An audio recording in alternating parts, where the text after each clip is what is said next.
Ok, Mateo capítulo 11, versículo 25 y 26, dice: en aquel tiempo Jesús dijo: te alabo, Padre, Señor del cielo y de la tierra, porque ocultaste estas cosas a sabios e inteligentes y las revelaste a los niños. Sí, Padre, porque así fue de tu agrado. Muchachos, si nosotros consideráramos nuestra capacidad intelectual a la luz de grandes mentes que la historia ha tenido, yo creo que hasta nos ocultaríamos, ¿no? Un poquito. Pero gracias a Dios, que si ahora, muchachos, podemos estar haciendo un estudio, o estamos tratando de estudiar a Dios, es porque Dios se ha revelado y Él ha querido darnos esa revelación. Tal vez no somos los más competentes, no somos los más inteligentes, pero Dios decidió revelarnos a nosotros las grandes verdades del Evangelio y sobre todo a su Hijo Jesucristo, ¿no? Mirábamos el jueves ahí en una pequeña clase que tuvimos con el pastor. Estábamos viendo acerca de los argumentos que se usan para probar la existencia de Dios, y tenemos muchos argumentos filosóficos. El argumento cosmológico, el argumento ontológico, que luego lo vamos a estar viendo, ¿no? Hay muchos, el diseño inteligente.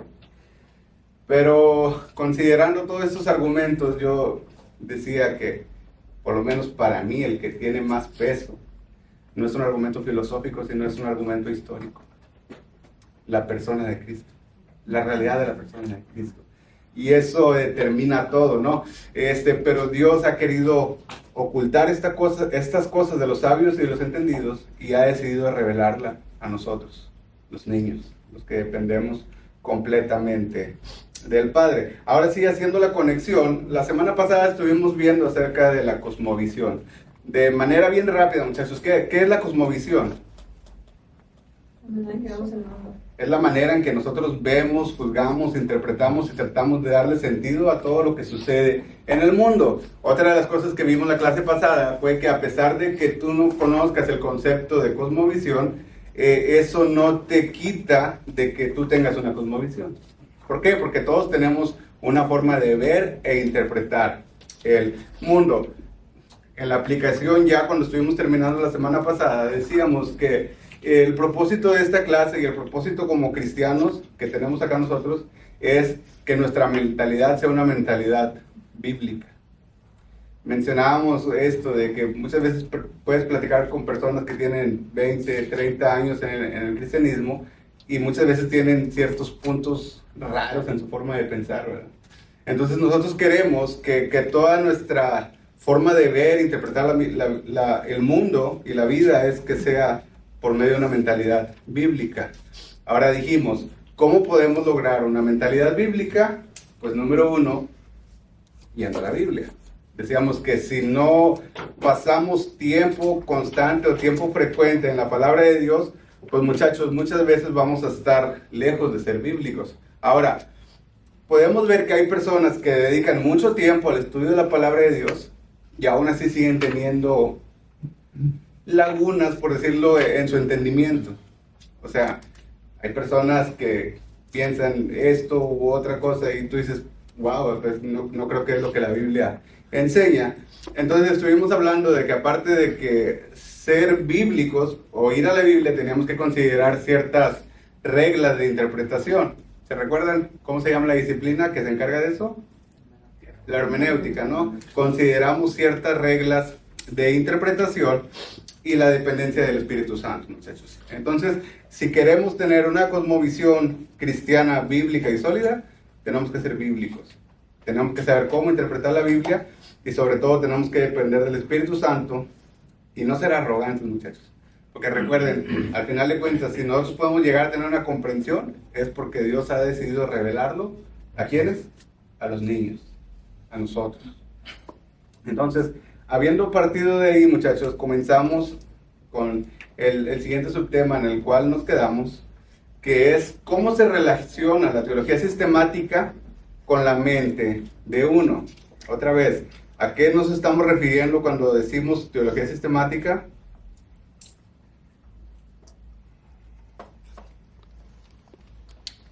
Pregunta. ¿A qué nos estamos refiriendo cuando decimos teología sistemática, muchachos? Ok. ¿Qué es teología? El estudio de Dios. ¿Qué es sistemático? Un estudio ordenado de todo el consejo de Dios. Ahora, ¿cómo se relaciona todo el estudio ordenado acerca de Dios con la mente de uno? Y acá partimos. La teología sistemática trata totalmente sobre la mente de Dios tal como se encuentra en las Escrituras. No se ocupa de lo que los seres humanos piensan de manera independiente, aun cuando sea al margen de la Biblia. Entonces, número uno, muchachos, la teología trata sobre la mente de Dios tal cual se ha revelado en la palabra de Dios. No se ocupa de lo que nosotros pensamos de manera independiente. El apóstol Pablo, después de haber terminado una increíble y brillante presentación del Evangelio a través del capítulo 1 hasta el 11 en la carta a los Romanos, culmina con esta doxología, con esta exclamación, Romanos 11, 33 y 34, la primera parte, y dice: oh profundidad de las riquezas y de la sabiduría y del conocimiento de Dios, cuán insondables son sus juicios e inescrutables sus caminos, pues ¿quién ha conocido la mente del Señor? Es una pregunta que hace acá. Me gustó mucho, Jonathan Edwards dijo: la mente cristiana encuentra su deleite en conocer a Dios profundamente y meditar en su gloria, que al final de cuentas ese es el propósito por el cual nosotros estamos estudiando teología. La mente cristiana encuentra su deleite en conocer a Dios profundamente y meditar en su gloria. Thomas Watson, un puritano, dijo: la mente iluminada por el Espíritu Santo busca la piedad y la sabiduría divina en todas las cosas. Y por su parte, Martín Lutero exclamó: que la mente se vuelva un templo en el que Dios habite continuamente, guiándonos en la verdad y la gracia. Ahora, ¿a qué nos referimos cuando hablamos de lo que es la mente, muchachos? ¿Qué es la mente? ¿Cuál es la función de la mente? En nuestra forma en que hemos sido creados, ¿cuál es el rol de la mente? O pregunta, ¿qué es lo que nos diferencia a nosotros de los animales? La razón, el pensamiento. La razón, el pensamiento, ¿no? Cuando dice la Biblia que Dios nos creó a su imagen, ¿a qué nos referimos o a qué se refiere la Biblia cuando dice fuimos creados a la imagen de Dios? Pienso que tenemos el pensamiento de Dios, lo único que pues sabemos que el enemigo es el que los distorsiona, pero pues estamos... Dios nos hizo a su imagen y nos dio su soplo, es que llevamos también el aliento de Dios, tanto como la sabiduría que Él nos ha dado. Y además los animales también, ellos tienen 4 sentidos en el sentido y nosotros tenemos 5. También hay una gran diferencia. Bueno, ¿alguien más? Muy bien. ¿Alguien más? ¿A qué se refiere Dios cuando dice que fuimos creados a su imagen? ¿Qué nos parecemos a Él? ¿Que nos parecemos a Él en qué sentido, Álvaro? En imagen, tenemos alma, espiritualmente y físicamente. Okay. En las emociones, ¿no? Bueno, entonces, enfocándonos en lo que estamos hablando hoy acerca de la mente, es precisamente esta capacidad que Dios concedió de que el ser humano fuera un ser racional. Nosotros tenemos la capacidad y la posibilidad de pensar, de tratar de entender, de interpretar. Entonces, el rol de la mente humana es extremadamente amplio y complejo. La mente es responsable de procesar información, generar pensamientos, emociones, percepciones y recuerdos, así como de dirigir nuestras acciones y comportamientos. Wow. El rol de la mente es extremadamente importante para nosotros, ¿no? También está involucrada en la toma de decisiones la resolución de problemas y la creatividad. En esencia, la mente juega un papel central en todos los aspectos de la experiencia humana y en la forma en que interactuamos con el mundo que nos rodea. Pablo escribe, y no se adapten a este mundo, sino transfórmense mediante la renovación de su mente para que verifiquen cuál es la voluntad de Dios, lo que es bueno y aceptable y perfecto. Precisamente después de que Pablo ha hecho una exposición monumental del Evangelio, él culmina el capítulo 12 y nos hace este llamado, esta invitación: no se adapten a este mundo, sino transfórmense mediante la renovación de su mente. ¿Con qué propósito? Para que verifiquen cuál es la voluntad de Dios, lo que es bueno y aceptable y perfecto. En otras palabras, el creyente tiene una cosmovisión completamente diferente porque su pensamiento es liberado del molde de esta era. Nos referimos al mundo caído por los lentes del Evangelio.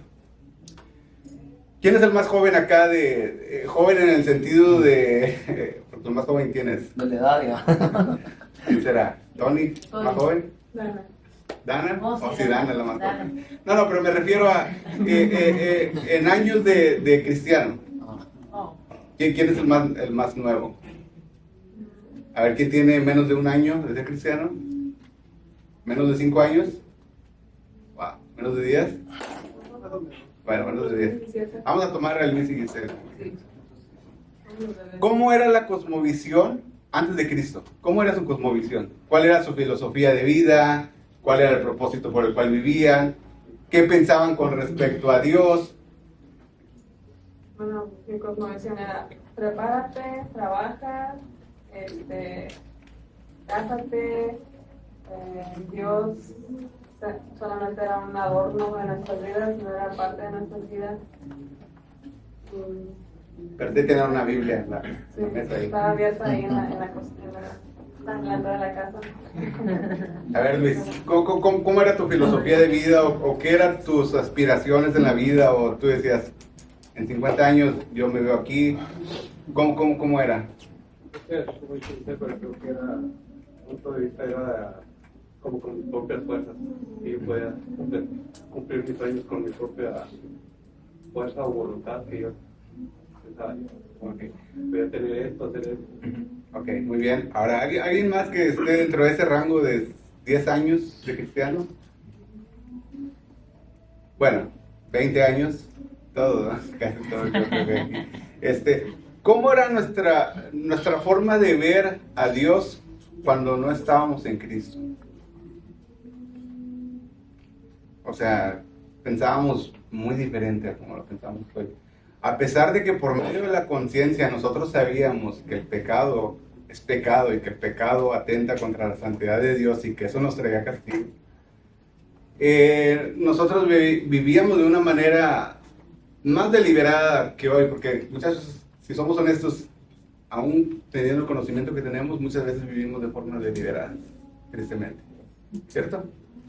Pero vaya, Pablo, después de que dice que hemos sido salvados por gracia por medio de la fe en Cristo Jesús, ahora nos hace este llamado: renovar nuestras mentes. La transformación de la cosmovisión es la única forma en que el creyente puede vivir la voluntad de Dios en la vida diaria. Entonces, vamos a ver por qué, muchachos. Vamos a hablar de este concepto de la mente redimida. Ok, primero tenemos que definir qué es redención. ¿Qué es redención, muchachos? Porque todos aquí hemos sido afectados por la redención. ¿Pero qué es la redención? Cuando alguien toma lo... Sí, o sea, me redime, me hace como... O sea, no me toma en cuenta lo que yo merezco. Ok, sí, ahí va, anda cerca. Haciendo correcto algo que no estaba correcto, por así. Haciendo correcto. Bueno, el acto de redención, ¿qué es, muchachos? Un cambio total en nuestra vida. Bueno, sí, Tal vez no es son las consecuencias inmediatas, pero queremos definir esta palabra. Hizo el o mismo sea, pródigo, diría yo, que se redimió después, porque él cayó. pero ¿qué redimió?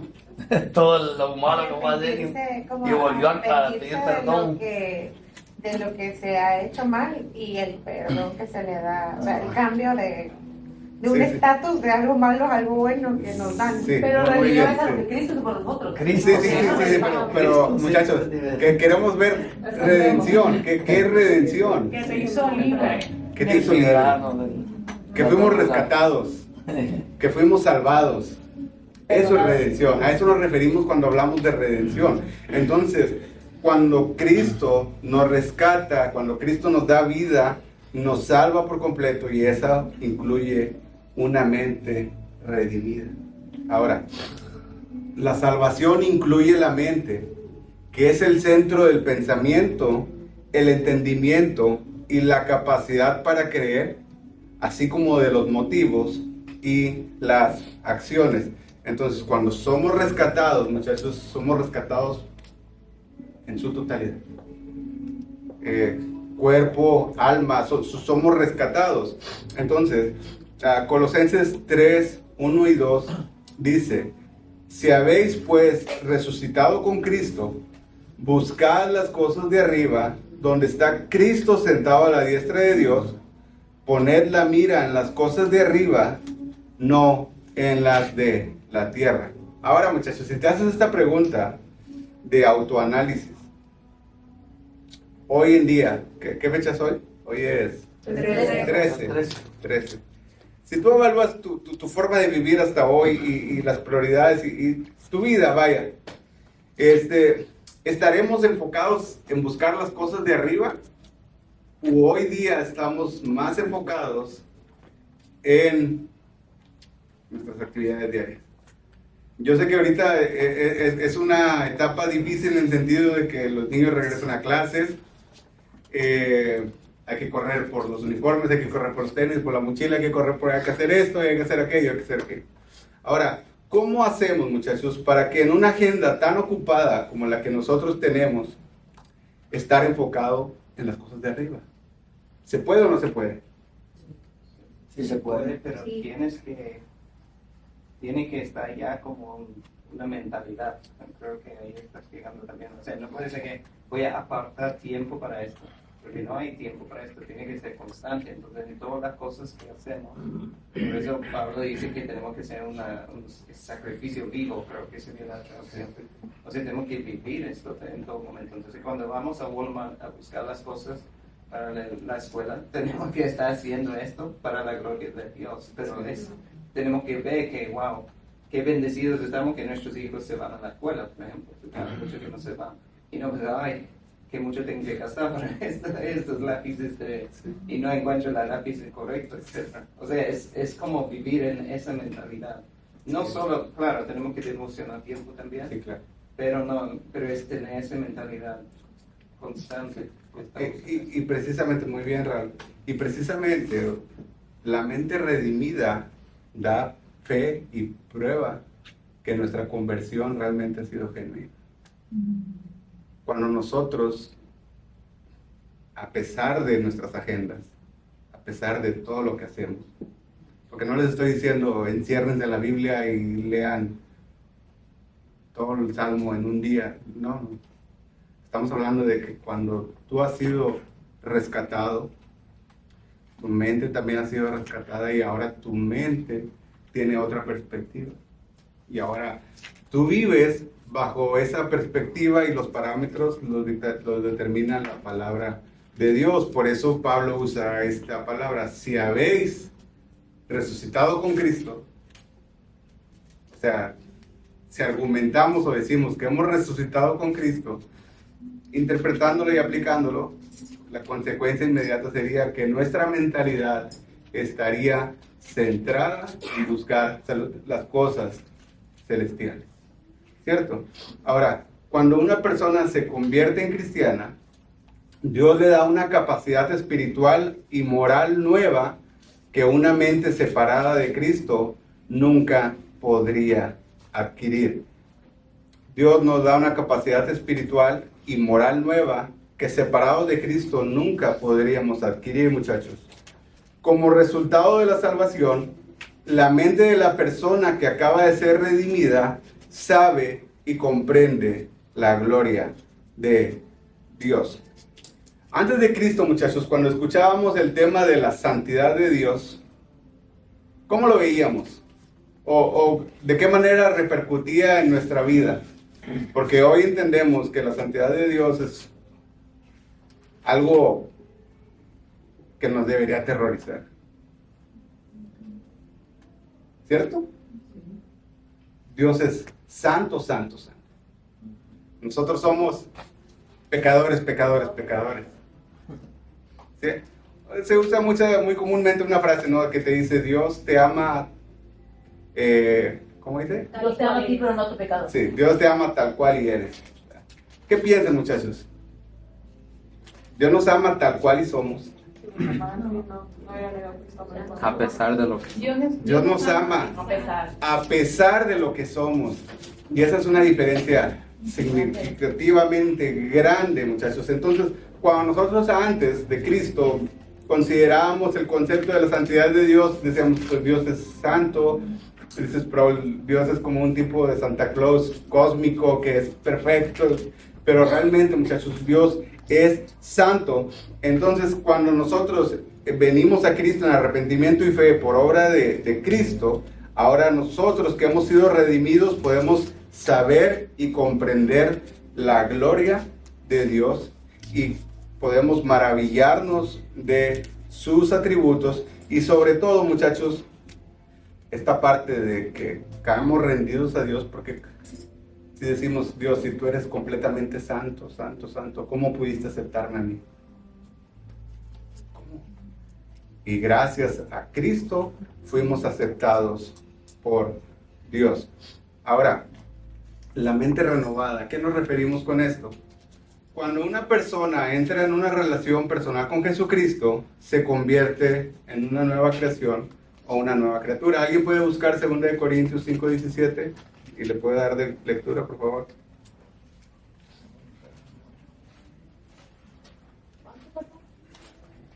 Segunda de Corintios 5:17. ¿Puede ayudar con encontrar un pasaje, hermano? No. Ah, ok. Segunda de Corintios, capítulo 5, versículo 17. De modo que si alguno está en Cristo, nueva criatura es. Las cosas viejas pasaron, he aquí, son hechas nuevas. Ok. Las cosas viejas pasaron, de modo que alguno está en Cristo. Muchas veces puede ser frustrante, hermanos, cuando hay personas que saben que han batallado toda su vida con el tema de su carácter, su temperamento. Y leer estos versículos, de modo si alguno está en Cristo, nueva criatura, de las cosas viejas pasaron. Y tú dices, pero yo sigo estando en el mismo punto en el que estaba antes de Cristo. ¿Qué pasa ahí, muchachos? Ahí de la parte humana también, ¿no? Ajá. O sea, si bien es cierto, cuando llegamos a Cristo somos nuevas personas, ahora tenemos que someternos a eso, pero también está también el carácter, la personalidad de la persona, realmente. Pero uno tiene que tratar de moldearlo eso, ¿no? Luchar con eso y moldearlo y trabajar en ello. Sí. Curiosamente, no sé mi esposa si ella me considera que sea de temperamento, ¿no? No, bebé. Pero vaya, muchachos, supongamos que yo fuera una persona muy temperamental y la Biblia nos habla acerca del dominio propio, ¿cierto? El dominio propio. Y muchas veces entendemos intelectualmente o racionalmente ese concepto, dominio propio, tengo que controlarme. Soy temperamental, soy explosivo, tengo que controlarme. Pero no podemos. ¿Qué pasa? ¿O qué está pasando cuando conocemos la parte de la Biblia que nos da instrucción y nos manda a buscar por medio de la dependencia del Espíritu Santo este hecho del dominio propio y no lo llevamos a cabo, muchachos? ¿Qué es lo que pasa ahí, mi hermano Miguel? Buena pregunta. Ok, quiero regresar un poquito. Sí. Estabas hablando acerca de la redención, ¿verdad? De la redención. Aquí podemos ver, o sea, ya lo he dicho anteriormente, la soberanía de Dios y la responsabilidad humana. O sea, por ejemplo, digamos, lo que es la salvación, nosotros no tenemos nada que ver, o sea, es la salvación de Dios. Pero hay otra parte dentro, cuando el Señor nos salva, hay otra parte dentro de la salvación que es la famosa santificación. Entonces es parte también de Dios, pero responsabilidad nuestra. Entonces allí es donde nosotros, o sea, digamos, Gálatas 5, ¿verdad? 20, donde está la lista del fruto del Espíritu, que es lo que estás mencionando acerca de la famosa templanza, el dominio propio. Entonces ahí donde nosotros tenemos que agarrarnos de Cristo, como decía un hermano, agarrarnos de Cristo para poder dominar nuestro mal carácter, nuestra mala reacción de nuestros impulsos, ¿verdad? Porque por nuestra propia fuerza no vamos a poder hacerlo. Entonces el Espíritu Santo tiene ahí un gran, digamos, una gran misión con nosotros, ¿verdad? Entonces tenemos que tomar en cuenta qué es lo que dice la palabra de Dios acerca de mí, por ejemplo, mi carácter, ¿verdad?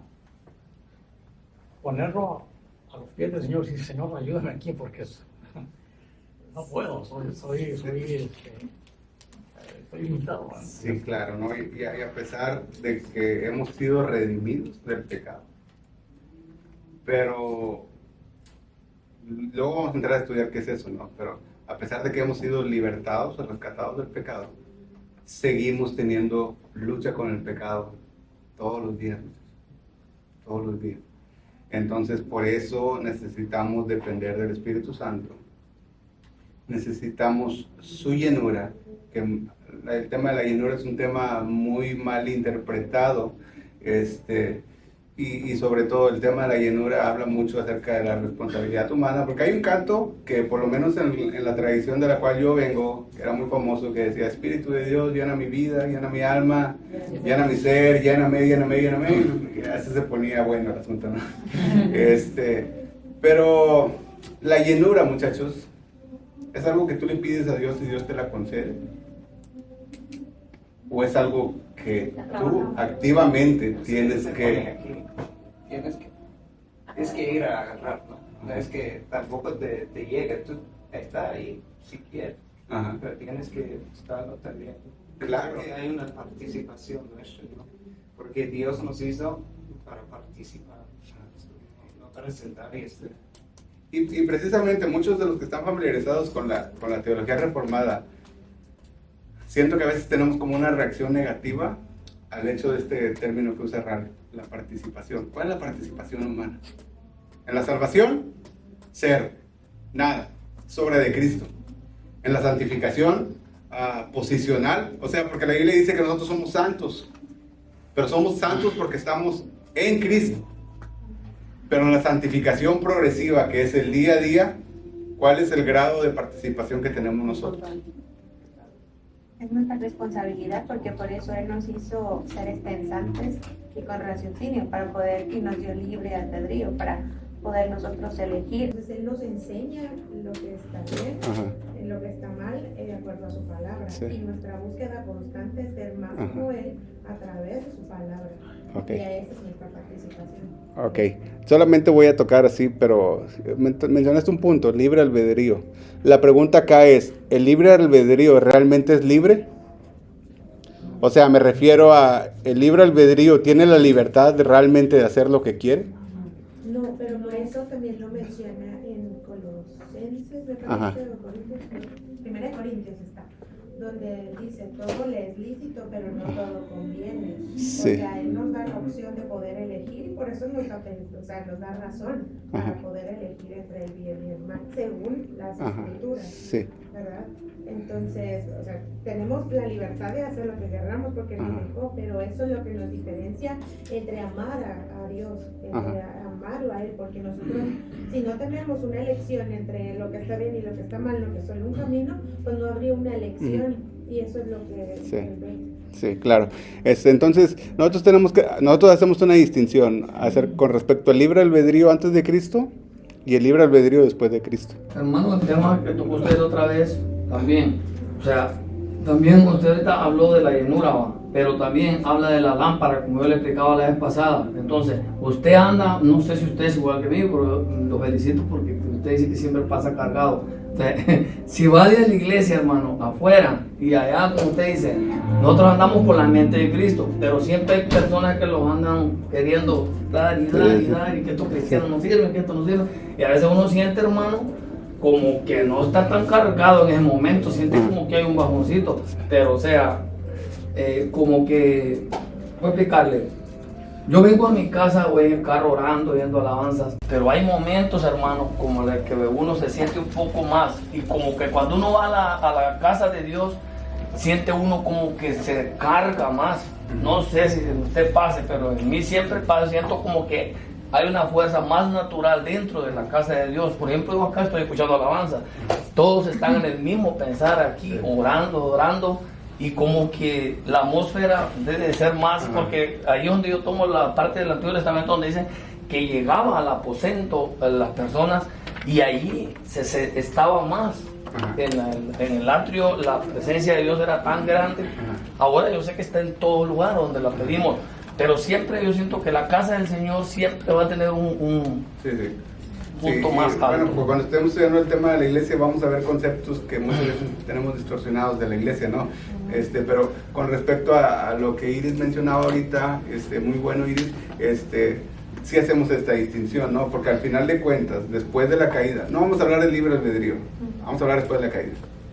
La mente humana quedó en facultad de poder hacer lo que quiere, o la mente después de la caída quedó afectada por el pecado a tal manera de que ahora todo lo que piensa, todo lo que decide, todo lo que se plantea está encaminado a hacer el mal. ¿Me explico? Es lo que dice el apóstol Pablo: no hay justo ni aún uno, no hay quien entienda, no hay quien haga lo bueno, no hay justo ni siquiera uno. ¿Por qué? Porque la mente, muchachos, quedó ahora afectada por el pecado y ahora nosotros no tenemos mentes neutrales. Siempre estamos buscando hacer lo malo. En ese sentido, por eso te decía que el libre albedrío en realidad no es libre. Si fuera libre albedrío, fuera que nosotros realmente tuviéramos la capacidad de hacer lo que queremos, pero nosotros no hacemos lo que queremos. Nosotros hacemos lo que la influencia del pecado quiere que hagamos. Entonces, en ese sentido, el libre albedrío no es pecado, ¿no? Como dice Pablo. ¿Cómo? Somos esclavos al pecado. Somos esclavos, somos vendidos al pecado. No hay justo ni aún uno, ¿no? Entonces, la mente adquiere una nueva forma de pensar y la capacidad de dejar las antiguas y pecaminosas formas de pensar. Muchachos, uno de los problemas más grandes que tenemos es cómo lidiamos con los problemas del pecado que tienen que ver con los pensamientos. Es fácil lidiar con las maneras de pecado que se ven reflejadas en las acciones, pero ¿cómo tomamos acción acerca de esos pecados que solamente influyen en nuestro pensamiento y que nadie más sabe excepto tú y Dios? Es difícil, ¿no? O sea, si tú pudieras a pensar cuántas veces has pecado con tu pensamiento. La mente adquiere una nueva forma de pensar y la capacidad de dejar las antiguas y pecaminosas formas de pensar. Ahora, Dios se dedica a renovar la mente de los cristianos. En el momento de la salvación, los cristianos reciben una capacidad mental regenerada para comprender la verdad espiritual.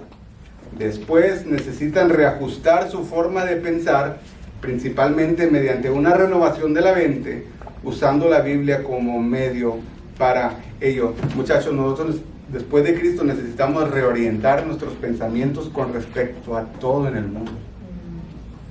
Con respecto a todo. Y esta reorientación únicamente la podemos encontrar en la palabra de Dios. Solamente en la palabra de Dios. El objetivo supremo consiste en tener un conocimiento pleno de Dios y de su voluntad. Lo expone el hermano MacArthur, ¿no? Conocimiento pleno. ¿Podemos llegar a tener un conocimiento pleno de Dios? ¿Quién dice que sí? ¿Quién dice que no? Aquí en la estudiera digo que no. Okay. Pero lo que Dios ha revelado de sí mismo. Pero Pablo dice que vemos en el espejo, como se dice en español, no sé, dice la palabra. En inglés, a ver, dile que lo traduzca, chava. We see in the mirror dimly, and then face to face. O sea, ahora vemos medio oscurito en el espejo y después vamos a ver todo. Sí. Entonces aquí en esta tierra, o sea, esta restauración, santificación viene, pero no llegamos ahí todavía aquí. Sí, claro, entonces muchachos, el conocimiento pleno de Dios y de su voluntad que menciona aquí el autor hace referencia a eso que Dios ha revelado y que es esencial para la salvación. Eso se ha sido revelado de forma plena y nosotros lo podemos comprender.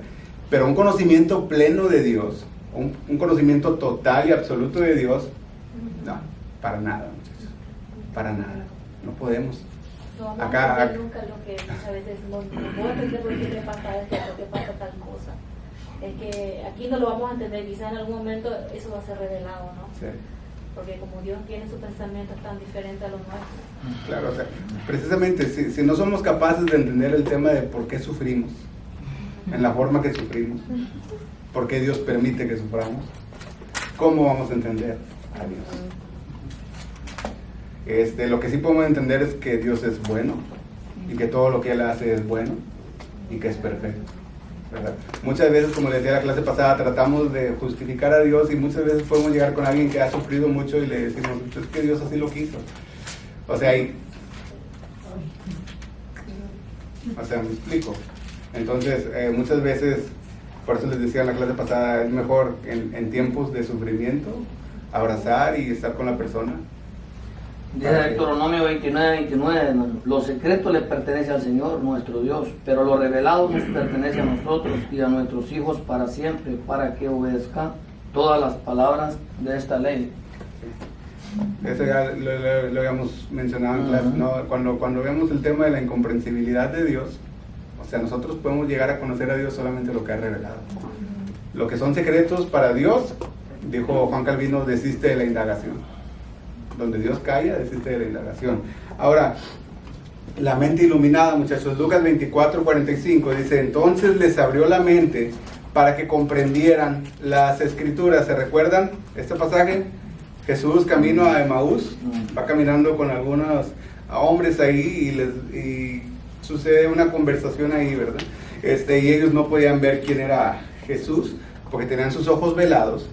Entonces después Jesús les abrió la mente para que comprendieran las escrituras y este pasaje habla acerca de la iluminación. Dice, la Biblia afirma que los creyentes necesitan la ayuda de Dios para entender su palabra. El Espíritu de Dios ilumina la mente de los creyentes para que puedan comprender, aceptar y obedecer las verdades reveladas en las escrituras. Los teólogos denominan a esto iluminación. Ahora, el punto se vuelve difícil, muchachos, cuando dos personas llegan a conclusiones diferentes y tienen bases, los dos tienen bases bíblicas. Entonces, hay dos iluminaciones. ¿Qué sucede, muchachos, acá? Por ejemplo, si tocamos el tema de, a ver, un tema que no sea tan picante y que no se vayan a agachar, si tocamos el tema de que, a ver, Las imágenes. las imágenes. Bueno, sí, las imágenes,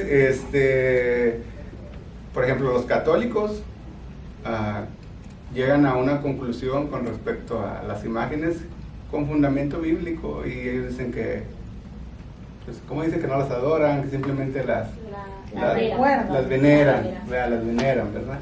Pero precisamente, muchachos, cuando tú ves cómo Dios habla con respecto a el tema de la idolatría y lo cuán severo es Dios con respecto a ese tema, o sea, la posición católica no da lugar para eso, ¿no?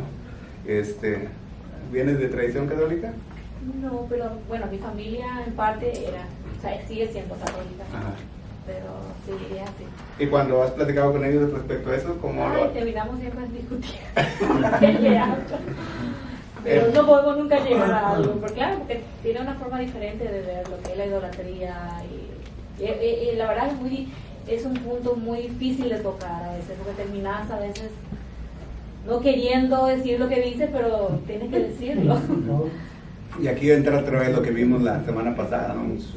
Que la apologética, que es el hecho de defender la fe, es insuficiente para abrir los ojos de las personas con las que estamos hablando.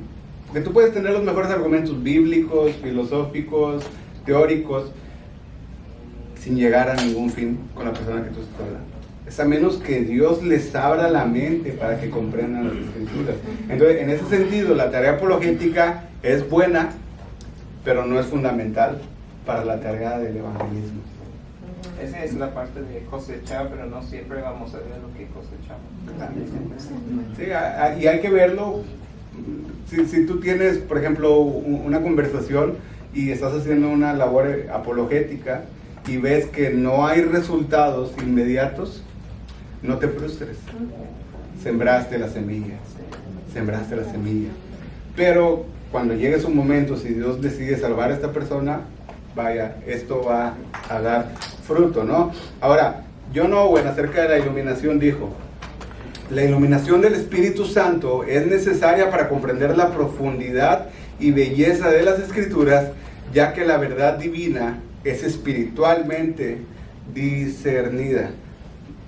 Jonathan Edwards, por su parte, dijo: la iluminación espiritual permite que la mente humana se abra a la verdad de Dios, revelando su gloria y sabiduría. Siempre pongo de ejemplo a Vianey, que bueno que ya se fue, cuando ella tenía problemas para entender el concepto de la salvación en el aspecto de que Dios garantiza realmente la salvación de una persona.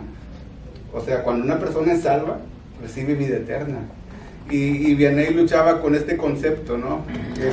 Y fue precisamente en el pasaje de El Buen Pastor, donde claramente cuando ella tenía muchas presuposiciones y tenía ya muchas ideas predefinidas en su mente, pero cuando está leyendo el versículo lentamente: y yo les doy vida eterna y jamás perecerán y nadie las arrebatará de mi mano. Me acuerdo que ella empezó a llorar, así yo estaba haciendo X cosas, ¿no? Y es cierto, bueno, es vida eterna, la salvación no se pierde. Y empezó así, ¿verdad? Y fue un momento bonito, pero en el sentido fue que en ese momento el Espíritu Santo iluminó su mente para que ella pudiera comprender las verdades bíblicas. Muchachos, probablemente los que venimos de un trasfondo pentecostal, nosotros teníamos puntos en los cuales nosotros creíamos de manera diferente. ¿Y por qué ahora estamos acá en este punto? Porque fue que hemos recibido una iluminación para entender los pasajes que hablan con respecto a ese punto. Entonces, ¿qué es lo que Dios, o cuáles son las herramientas por las cuales el Espíritu Santo nos ilumina? Porque, muchachos, como les decía ahorita, tal vez nosotros, por ejemplo en este caso, tal vez mi papá, que él es pastor de una iglesia pentecostal, los dos argumentamos que tenemos iluminación con respecto al tema del Espíritu Santo. ¿Me explico? Entonces, ¿cuál es el punto? Que por ejemplo, yo puedo argumentar de que, bueno, esta línea es, o lo que explica este versículo es esto. Por ejemplo, el tema del don de las lenguas. Ok, acerca de su uso. No vamos a hablar de la vigencia de los dones o no, sino acerca del uso en la iglesia. Okay, vamos a considerar que sí es vigente eso en la iglesia. Ok, la Biblia, el apóstol Pablo, inspirado por el Espíritu Santo, instituyó las normas a seguir para el uso de ese don. Y yo platicaba con mi papá, y le decía: mira papá, aquí estábamos con Biblia en mano. El apóstol Pablo dice que si alguien habla en la congregación pero no hay intérprete, calle. Sí, no. Le digo, ¿qué dice el versículo?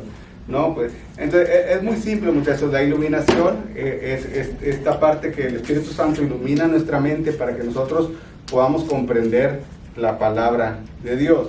Ahora, ¿a qué nos referimos cuando decimos que tenemos la mente como la de Cristo? ¿A qué nos referimos?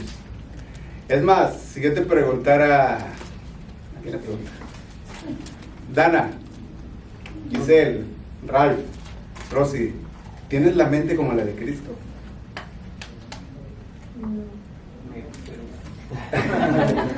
gustaría, pero sin embargo, ahorita vamos a ver el pasaje, dice, la visión de Dios es la única verdadera que corresponde con precisión a toda realidad.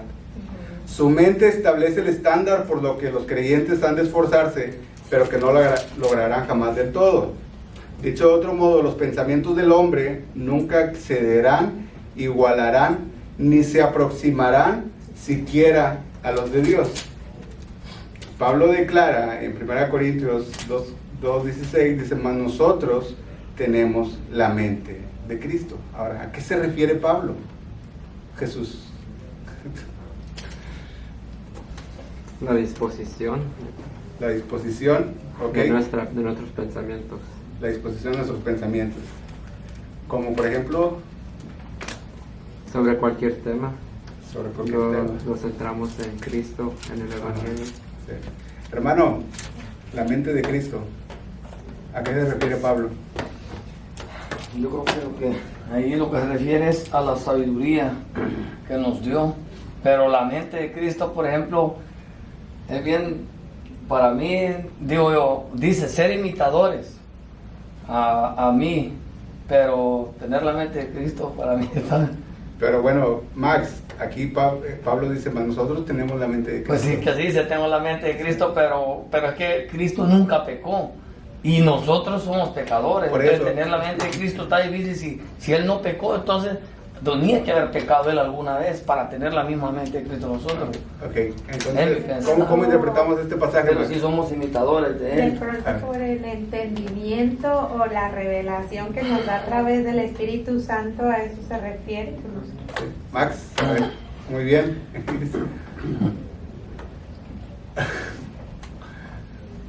No entiendo. No entiendo. Es difícil, ¿verdad? O sea, porque si nosotros, vaya, esto es revelación de Dios. Pero si, Ah, y si Cristo vive en nosotros, y aceptamos por el Espíritu Santo, Por eso. entonces por eso tenemos la mente de Cristo. Pero, claro, no quiere decir que no somos Cristo, no quiere decir eso Claro. tampoco, ¿verdad? Porque está dentro de este cuerpo y la carne que peca. Es como, no sé, yo siento a veces como si mezclas así en agua algo, ¿no? No es Aceite, puro. aceite, ya. No es puro porque ya pusimos el agua que es nuestro pecado, nuestra carne. Ajá. Pero sí tenemos esa esencia, ¿no? Por el Espíritu. Claro, ¿no? ¿Cómo puede ser esto? O sea, ¿cómo puede ser que tengamos la mente de Cristo cuando... o sea, ¿cuál fue el problema que nos costó aceptar que tenemos realmente la mente de Cristo, Chava? Yo creo que va a esto, algo que hace rato comentaba Iris, cuando hablo acerca del libre albedrío, ¿no? Que uno busca o tratamos o nos podemos esforzar en agradar a Dios, o sea, conforme vamos conociendo en lo revelado que tenemos en la Escritura, sobre eso tratamos de esforzarnos y tratar de agradar a Dios, de obedecer a Dios. Y como decía, ahora decía Rad, dice, como el Espíritu Santo mora en nosotros y como hemos sido redimidos, pero lo que ha sido redimido ahorita ha sido nuestro espíritu, ¿verdad? Ha habido un cambio dentro de nosotros, más luchamos contra nuestra carne que aún no ha sido redimida, ¿verdad? Todavía falta tiempo para llegar a esa redención de nuestra carne. Y yo creo que, o sea, Pablo se refiere a esto, ¿no? Tenemos la mente de Cristo porque nuestro espíritu ha sido redimido, pero estamos luchando constante con lo que con nuestra carne y buscamos este constante agradar a Dios, obedecer a Dios, luchamos constantemente. Sí, este punto que tocó Chava es importante que tengamos bien claro, muchachos. Hemos sido redimidos espiritualmente, pero recuerdan cuando vimos el reino de Dios escatológico, hay una parte que aún está por completar, que es la redención absoluta y total y definitiva, que también nuestro cuerpo será redimido y que ya no tendremos más relación con el pecado. Entonces, cuando Pablo declara que tenemos la mente de Cristo, se refiere, según aquí el autor dice, la tenemos con la Biblia, que es la revelación suficiente y especial de Dios. Me gustó mucho cómo lo dijo Spurgeon, dijo, tenemos la mente de Cristo cuando nuestras mentes están saturadas con la palabra de Dios. Es en la Biblia donde encontramos su mente revelada. En ese sentido, muchachos, es que nosotros tenemos la mente de Cristo.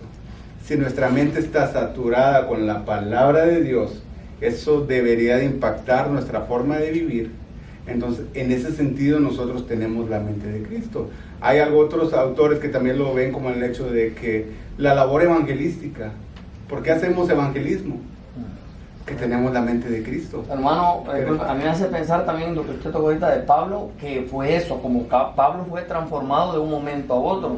Entonces Pablo dice que cuando salían de la cárcel, ellos salían hasta cantando, riendo y decían, están locos. ¿Pero por qué? Porque Pablo, según habla, él entró casi a un énfasis, a un momento que estuvo tanto en Cristo, que pues dice, él mismo decía, para mí esta carne tiene que morir, porque yo estoy entrado en Cristo, estoy solo en Cristo. Entonces es que los temas de él eran bien profundos en esa parte. Sí, entonces queda clara esta parte, muchachos. A lo que nos referimos que tenemos la mente de Cristo es con respecto a la tenemos con la palabra de Dios, que es la revelación suficiente. Spurgeon lo explicó de la mejor manera. Tenemos la mente de Cristo cuando nuestras mentes están saturadas con la palabra de Dios, porque es en la Biblia donde encontramos su mente revelada. Ahora, aquí en este punto, sí, voy a tomar unos 10 minutos y vamos a terminar. La mente probada. Hermano. Sí. Os quería agregar algo en el punto anterior, de que realmente si nosotros leemos bien el capítulo 2 de 1 de Corintios, nos damos cuenta que ahí el apóstol Pablo da una, digamos, pautas para darnos cuenta qué es tener la mente de Cristo. Déjenme le leo nada más algo, estaba leyendo, me gustó, ¿verdad? Porque dice en el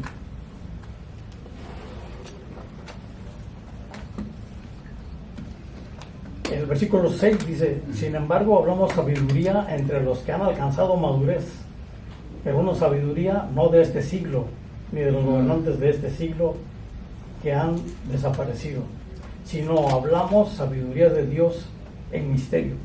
Entonces, y anteriormente y después, antes de llegar al versículo 16, ahí el apóstol Pablo está dando, ¿verdad?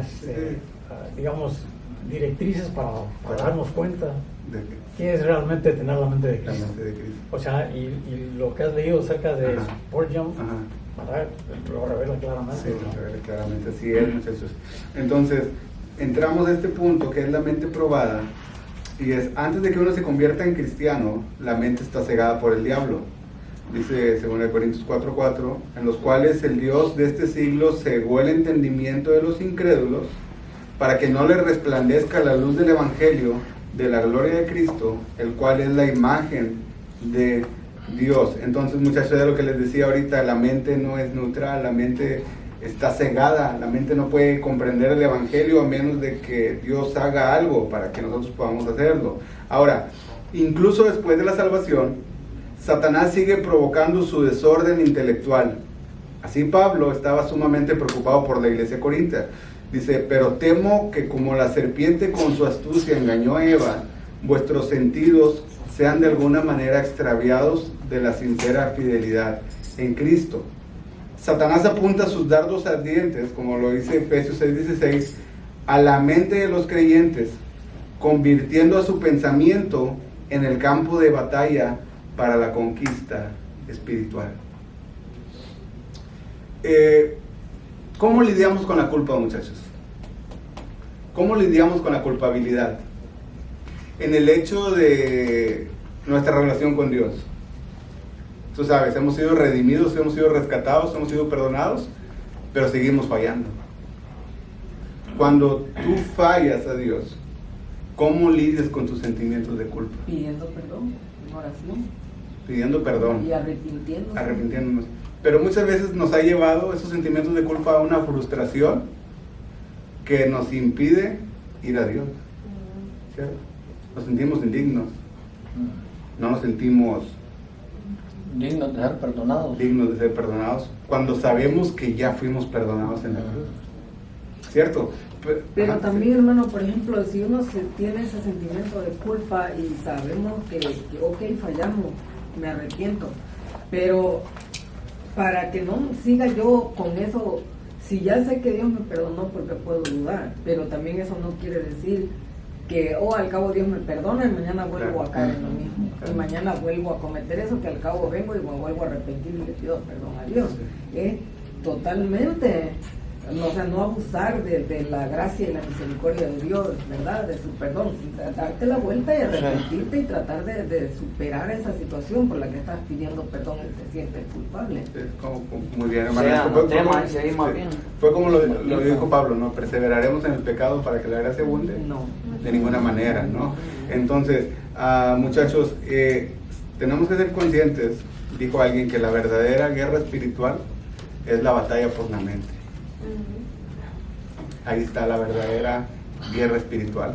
Es ahí donde Satanás viene con sus artimañas. ¿A poco vas a ir a la iglesia hoy temprano cuando mira cómo te gritoneaste con Juanito? Tú no estás casada, Juanito. Sale peleando en la mañana con la esposa. ¿No les pasa, muchachos, que precisamente, a lo mejor a los que tenemos los niños ahorita, es una batalla espiritual? Ahorita levantarnos, venir a la iglesia y venir en paz. Imagínate, tal vez tuviste una discusión, no sé, estoy poniendo ejemplos, con tu esposa y estás acá en la iglesia y empieza la mente. ¿Y a poco vas a levantar las manos? Te sientes limpio, te sientes digno. Acuérdate lo que estuviste viendo anoche. ¿Me explico? ¿Cómo lidiamos con esos sentimientos de culpabilidad? Y la mente es probada, muchachos. Ahora,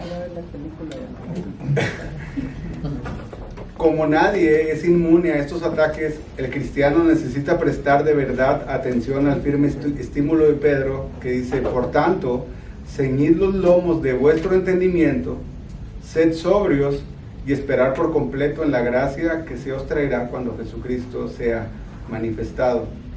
Pablo también aborda cómo seguir adelante con la ofensiva intelectual. Dice: estas armas ofensivas presentan la palabra de Dios blandida por la mente del cristiano en el contexto de la guerra de cosmovisiones. ¿Me ayudas a leer ese pasaje, Ralph?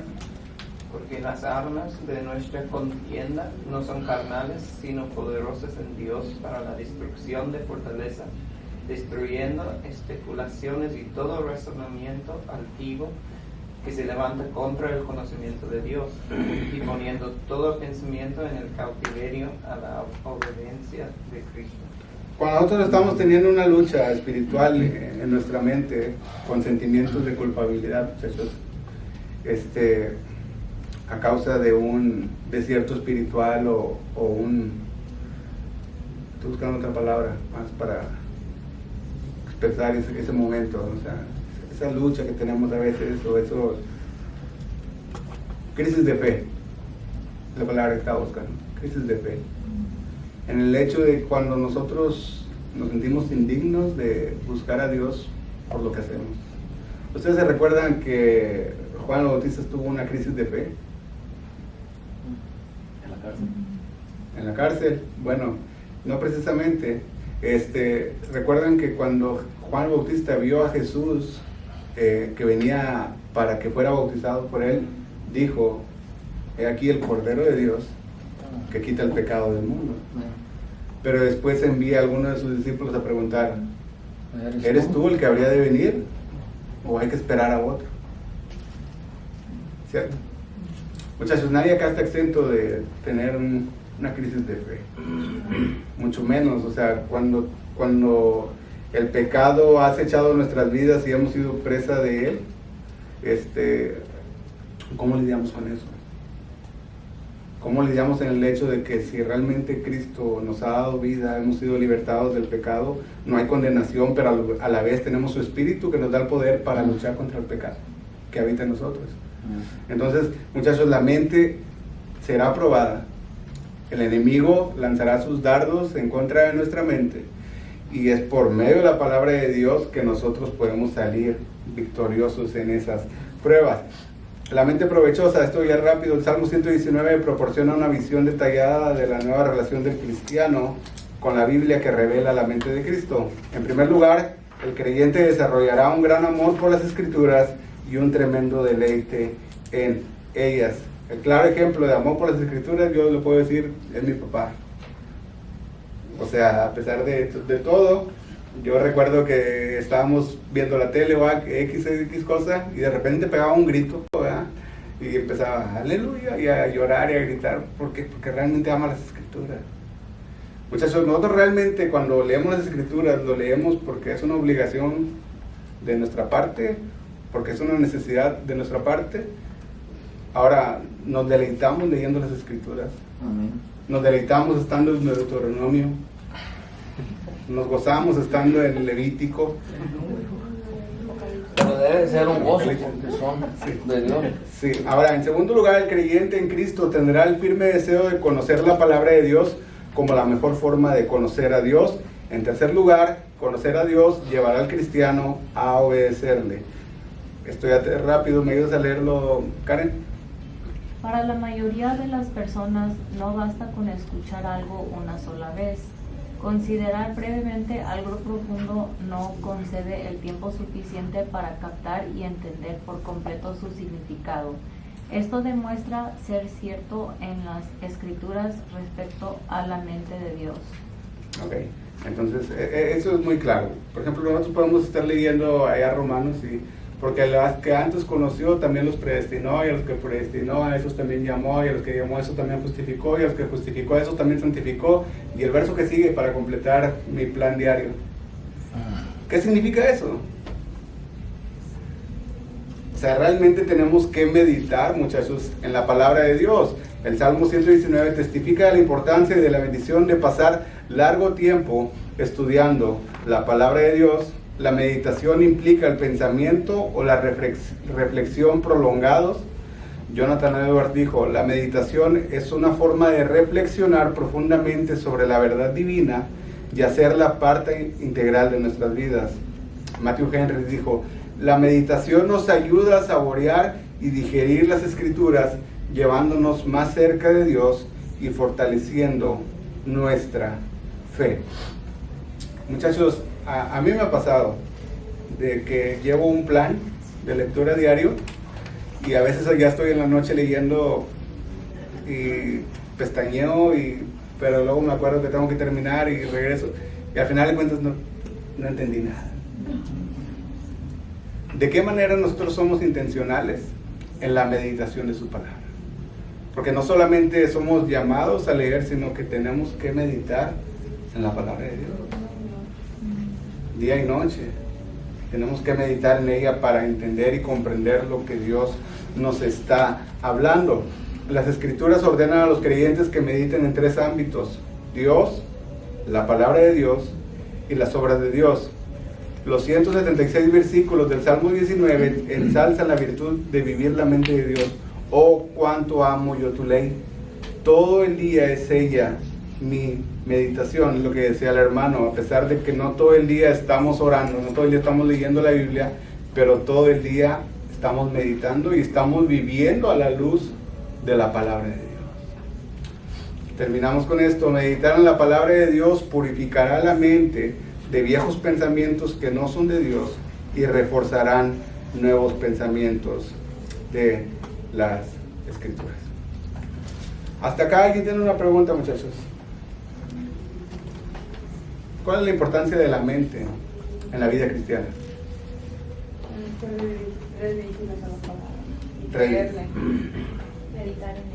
Meditar en ella. ¿De qué manera podemos ser intencionalmente cuidadosos en nuestra mente como cristianos? ¿Cómo cuidas tu mente? Yo creo que varios acá estamos cuidando la alimentación, o se supone que estamos cuidando la alimentación. La mente se consume también, bueno, por hoy día redes sociales, por ejemplo. O sea, la mente podemos llenar con muchas cosas. Y podemos, de hecho, hacer dormir la mente con mucho entretenimiento, por ejemplo, y no meditar en nada, porque estamos viendo, no sé, Netflix toda la noche. Entonces, la mente es lo que pensamos en lo que consumimos, y para protegerlo está la palabra. Porque hasta cuando Jesús está probado por el diablo, Él no responde con señales ni nada así, sino responde con la palabra. La palabra de Dios. Con la palabra de Dios. O es la mente o son nuestros ojos también, hermano, porque esa es otra cosa. Los ojos pues van a ver a donde sea, pero o pone la mirada en ese lugar o la desvía, que es lo que ensucia nuestra mente. Al final de cuentas los ojos no están desconectados de la mente. Si tú miras algo es porque tu mente quiere ver. Pero un ciego no hace lo mismo. Un ciego, si nunca vio algo, le dice, hey, mira, esto es así, pero él nada más piensa, pero no ha visto eso. Por eso cuando vemos a aquel ciego que fue sanado, él inmediatamente dice, puedo ver. Él había escuchado, pero no miraba. Sí. Hasta la vez entonces dice, cuando nosotros ponemos la mirada en algo, pues como cuando alguien dice, puedes codiciar si ves, ahí si te quedas, pero si no ves, o sea, esto tiene que desviar a la mente inmediatamente. Por eso es que cuando nosotros nos concentramos a ver algo, inmediatamente va a la mente y la mente ensucia nuestro corazón, hace el cambio totalmente. Sí, claro. Entonces ya para hacer una conclusión final, muchachos, recuerden que hemos sido redimidos de nuestro pecado, hemos sido transformados, ahora somos nuevas criaturas y eso se tiene que ver reflejado en un cambio de mentalidad. Este cambio de mentalidad debe estar fundamentado en la palabra de Dios, y no solamente en conocimiento racional, sino en conocimiento práctico. Lo que siempre decimos, ¿no? O sea, si esto solamente queda como algo aquí racional o una actividad académica, no va a generar provecho. Pero si en cambio el estudio de Dios nos lleva a hacer prueba viva de un Dios de amor, un mundo que nos observa, realmente nuestra mente ha sido transformada. ¿Cierto? Tengamos en cuenta eso, muchachos. Queremos ser bíblicos. Con esto cerramos la clase de hoy. Ya estamos prontos a terminar lo que es la primera parte, para ahora sí entrar de lleno a estudiar las doctrinas, ¿no? Vamos a empezar con la Biblia, con la palabra de Dios. Y yo creo que va a ser un tiempo muy bueno. Hemos estado acá solamente sentando bases y lo que pretendemos y queremos alcanzar, muchachos, pero vamos a pasar un buen tiempo. Ya nuestros hermanos que nos faltan ya se van a agregar otra vez, supongo yo. Si no, los traemos de los pelos, ¿no? Los traemos de los pelos, y esperemos que estemos creciendo, muchachos, no solamente en conocimientos, sino en gracia, en amor, cada día, porque en verdad que lo necesitamos. Si tan solo fuéramos conscientes de eso, ¿no? Tan solo fuéramos un poquito más conscientes e intencionales en la importancia de que nuestra mente se vea afectada por la palabra de Dios y cómo eso puede producir un impacto en el mundo que se está perdiendo. Hacemos una oración.